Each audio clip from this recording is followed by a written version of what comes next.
Sur l'imam, c'est compliqué. Pas le dossier, mais c'est compliqué parce qu'il y a d'un côté la focalisation sur cette personne dont je ne sais pas, au moment où je vous parle, s'il y a un quelconque rapport avec l'enquête dont on parle.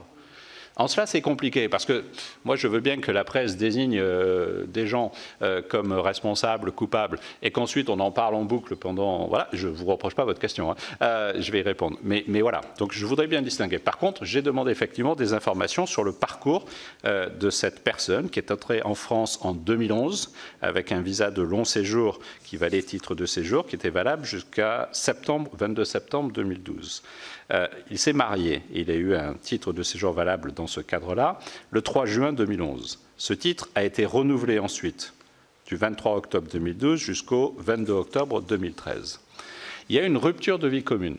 Il y a eu un certain nombre d'éléments qui ont été portés à connaissance de l'administration, qui fait qu'il y a eu à un moment une OQTF, parce qu'il n'assumait plus ses responsabilités vis-à-vis d'un enfant, ce que j'ai lu dans la presse me semble juste. Mais il a ensuite changé de statut, il a repris sa responsabilité, entre guillemets, et l'OQTF a été suspendue dans ce cadre-là. Elle valait 30 jours, et à ce moment-là, il y a une décision qui a été prise. Ensuite, il y a eu un renouvellement de titre. À un moment, il s'est retrouvé sans titre. Puis, je reprends la date exacte, en 2000... Suite à un séjour, elle a été abrogée, donc l'OQTF, le 24 août 2015, et une nouvelle carte de séjour en qualité de parent français a été délivrée, qui était valable jusqu'en décembre 2017. C'est assez classique. Il se trouve qu'il s'est remarié. Il se trouve qu'il a refait un enfant, et qu'ensuite il a demandé un nouveau titre de séjour, qui en 2018 lui a été accordé. Il lui a été accordé avec un questionnement du préfet, du secrétaire général en charge de cela, qui a questionné la commission départementale, dont vous savez qu'elle est composée d'un élu ou d'une élue. Je n'allais pas l'indiquer, Madame la sénatrice, mais vu que vous le faites, voilà. Et il se trouve d'ailleurs que c'est une sénatrice présente ici qui présidait cette commission.